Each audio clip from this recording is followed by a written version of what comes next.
G'day Eagles fans, welcome back to True Eagle. After an absolute thriller at Marvel Stadium, we avoided 100 points by 6 points in the end to keep this streak of not losing by 100 points active for a year and a half. That's great. Bulldogs get the job done by 94.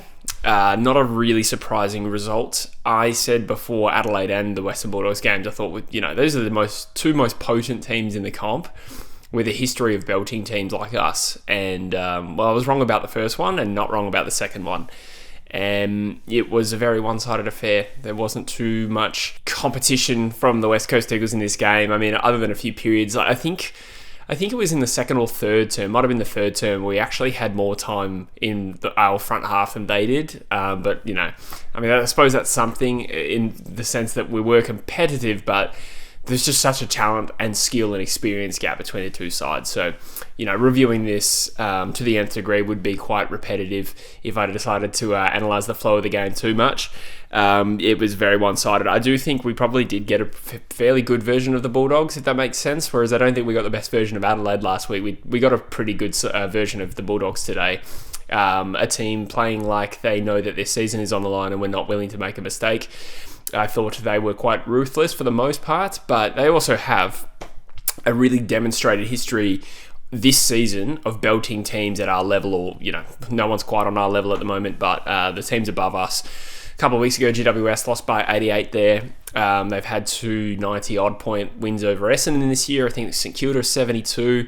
I think they've belted Richmond as well. So that's kind of their brand, I suppose. Their percentage is 140. So all that to say, I guess I'm not really concerned about the margin. I am a little bit emotionally checked out about exactly how our results go. I'm really watching for the individuals at this point, which is probably where I'll focus my review. But, I don't think personally, for where we're at in the season, had that been 65 points or 110, I don't think I would have felt any different. So a pretty young Eagles side out there today, to their credit. I do think they tried hard, but it didn't matter. So that's something at least. At least we're still trying hard, which hasn't been the case for all of our games, that's for sure. So, what can we take out of this game from an individual point of view? Well, you probably go to a couple of guys that have played well all year. Baker started really well. I don't know how well he played over 4 quarters. I think he kind of faded, but I think he was still, in our best for sure. Jinby was definitely a feature. Again, we're asking him to take some pretty tough jobs, and I thought he did a solid job on Aaron Norton. Again, there's a big size difference there between he and Norton, and he was pretty good. Tom McCarthy, again, featured very consistently in the best every week, Tom McCarthy, so what a find that's been. Past that, I thought Campbell Chesser played really well again. I think there was in the third quarter he had 11 possessions.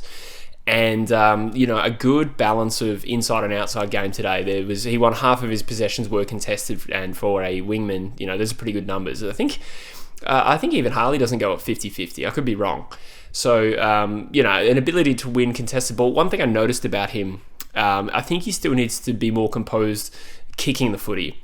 But there was a sense of composure with the ball in hand, in the sense that he would sort of absorb contact a little bit before getting the ball out. I think there's been pretty strong growth there from Chesser, and I'm now starting to lean towards it's a no-brainer to give him another contract. Obviously, there's a risk with the body, but I was looking around the field today and looking at some of these Eagles players, and I was like, how many of these guys actually have what it takes? Like some of the younger guys in particular, through no fault of their own. I just think there's some level of limitedness about some of our players. Like, if I'm really honest, right? Who do I want to have another crack at developing on this list for another year or two? Campbell Chesser or Noah Long? I think Chesser's a better footballer. I think it's harsh to say this about Clay Hall, but I think Clay Hall had a pretty average day today. He looked particularly slow. But to be fair to him, I know he's not a quick player by any stretch, but this was the first game where I've watched him and I've actually had concerns, so perhaps we're willing to put that down to a bad day. But I thought Tyler Brockman had a pretty dirty day today. He's okay. I think he's at the moment a solid C-grade small forward, and with the potential to maybe be a B player one day, a B-grade player. But again, we're just not really dealing with a lot of football talent in certain pockets of this team, in addition to, the guys we have out. So, obviously Waterman's out, Yo's out, we lost McGovern, Harry Edwards. The fact that we've had to have two key backs this year, for the most part, like Bazzo and to a greater extent, Sandy Brock having to play such regular footy as key backs, it's good for their development. But like, if you told me that at the start of the year, I would have been very worried. In addition to Jinby having to play more of that role. Shanahan getting plenty of looks at it at the moment. I mean, he's a definite positive from this game and generally from this season. Robbed the Rising Star nom last week, I thought, as did many others, judging by social media. But I think he backed it up okay again today. His set shot kicking wasn't great, but he's still a presence and he's still a factor and taking marks on a lead when we needed him to. So we've got a find there, absolutely. One thing I'm kind of sick of is watching Bailey Williams fly for marks and not bring it down. And they're tough opportunities, some of them, but at the same time, it's just a little bit rinse and repeat. Having said that, though, similar to what I said about Liam Ryan a couple of weeks ago, as soon as I sent my dad a message saying I'm sick of seeing Bailey Williams just drop marks all day long, then he took an absolute hanger. So Liam Ryan did the same thing a couple of weeks ago in the Derby. So I don't know, maybe I'm just feeling a little bit glass half empty on certain individuals. But I suppose to cap that off, I think there is a good footballer there in Campbell Chesser, and it's been perfectly reasonable to be sceptical up until this point. But at the moment, he's playing career best footy. He's around that 40 game mark. And, provided he doesn't get injured, touch wood, in the final game of the season, I just can think of so many less talented players on this list at the moment. So he's one I would probably retain, to put a pin in that. I think I've probably covered off a lot of the positives from this game. I thought Hamish Davis was solid. If we're talking about new kids on the block, Jacob Newton, I only remember one disposal from him. He was subbed on. There's not a lot to analyse there. So I'd like to kind of hope... I hope that if West Coast is thinking, like, let's see what he can do, or we're going to delist him, then I hope they give him next week. But if they've decided, look, he's probably worth another year because of this waffle form, then maybe it's not so important that he plays next week. But I'll be pretty flat if he just comes on for the last quarter of this game. Doesn't impact because we had the ball in our back half the entire last quarter, it felt like. Then I'll be a bit flat with that. But I suppose that kind of leads me to another thought, another opinion of mine that has developed over the course of the year is around our small to medium forwards. We have such a dearth of talent in terms of ground level forward half players. And I think I've said previously, we have a lot of them, and we just recruited Owies, and we have Ryan, and we have Cripps, and we have Noah Long, and Tyrell Dewar, who at the time was probably looking like an inside 50 kind of player. But over the course of the season, it's just become really evident that these players are all not great, and I don't think have a lot of scope necessarily. So, I mean, Jamie Cripps has kicked the most goals by an Eagle this year, and hats off to him. He's still trying hard, but he's on his last legs, absolutely. Liam Ryan has had an okay year, but not strictly as a forward. And there's rumours about him leaving. My dad actually sent me a funny text halfway through the game. He said, I think that Matt Owies must have incriminating photos of McQualter with a farm animal or something. I don't know how he gets a game. First of all, you can see where I get my silly sense of humour from, but I think that encapsulates, what a shocking season Matt Owies has had for the Eagles. I actually feel bad for him. That doesn't come from a place of too much angst or frustration. I mean, maybe it's just because I'm a bit checked out at this point of the season. 1 game to go. Then let's just get to the trade period and try and fix some of these messes. But I feel bad for the guy.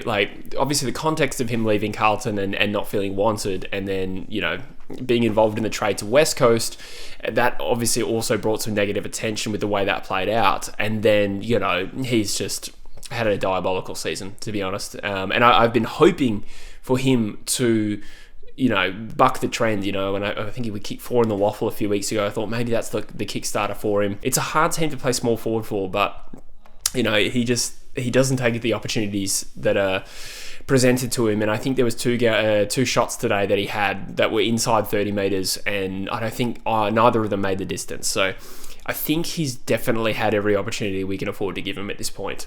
So yeah, I'm going to say it again. I think Owies should be dropped. But so yeah, tying that back into the small forward chat, I just feel like I'm not as confident about any of our small forward stocks at the moment as I was.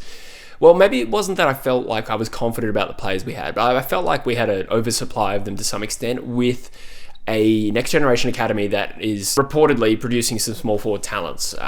Since the middle of the year, I think Wes Wally has fallen off the radar quite a bit, and Tyler Williams has emerged to be a decent draftable prospect. And I think that's also true next year. We've got a couple of NGA Academy small forwards. So, look, that's good. That's good. But I think it is an important position for us to be able to add a quality playmaker in that role. I think that would definitely help our mid-forward connection. For the midfielders trying to get the ball inside 50, it's a bit of a dog's breakfast the way we use the footy inside 50. So I think we just need some talent in that space. And I don't know if Noah Long or Matt Owies is really going to cut the mustard. We obviously need midfielders. I mean, what was today's midfield? It was like Bont and Richards and Tim English, who strangely lost the hit-out count. I mean, that's not that strange, but it was funny to see that we didn't actually get smashed in clearances or hit-outs. But just on paper, like Flynn, Clay Hall, Elijah Hewitt, and Jack Graham, like that's not going to win you too many games of footy. No disrespect to those players. It's just ill-equipped coming up against Bont, Richards, and Kennedy and whoever else, and Liberatore. So, I mean, that's where I kind of check out and I go, well, of course we're going to get slaughtered. Albeit that wasn't the only area we lost the game. It was just, I thought the Dogs defended the ground well. I thought they were pretty clinical when they had their opportunities. By contrast, we were not. I mean, we kicked 4 goals, 8. That does go a fair way into the margin at the end of the day. But obviously, it was still a one-sided belting, so... Oh well, sweep it under the rug. Absolutely. Well, at least emotionally. The players and the coaches can analyse the teeth out of it. And, hopefully we're still motivated to play one more game, because Sydney Swans look all right at the moment, and we have a bad history of playing against the Sydney Swans in general. But I think, I just come back to that video I made a couple of weeks ago. Like, we can't live in this space much longer. And that's not to say that we are going to be able to completely expedite this rebuild process, but we need to be very aggressive in getting from where we are now to somewhere on the level of North Melbourne and Richmond. If that's us next year, like 5 wins, that's a pretty big jump. But it just feels like we're a long way off that at the moment. And I am fed up in a sense. I'm not losing patience. I'm happy to be patient, but like this particular rut that we're in is not something we can sustain for much longer. So anyway, let me know in the comments what you thought of this game. I can't imagine there's going to be too much overwhelming positivity, but at the same time, like, just get us to the finish line at this point. The trade period and the draft, that's where we make our money back, provided we don't do anything stupid, of course. And of course, I will be here to comment on all of that stuff and speculate and preview all of the trade and draft stuff as well, because that's hopefully going to be the least depressing part of this season. Side note, thank you so much once again for 5,000 subscribers on this channel. It started it on a whim at the start of the 2024 season. It is very much, it wasn't necessarily my thought process at the time, but I think there's something nice about the idea that this will document this particular period in the club's history all the way to our next premiership and beyond. And it's been great building a community with you guys. Even if I don't always get to reply to the comments, I do read all of your comments, and it's just a matter of the time that I get. And I do appreciate your support and your input and all the differing opinions. So this video will be no exception. Let me know what you think, guys. I'll see you in the next one. Up the Eagles.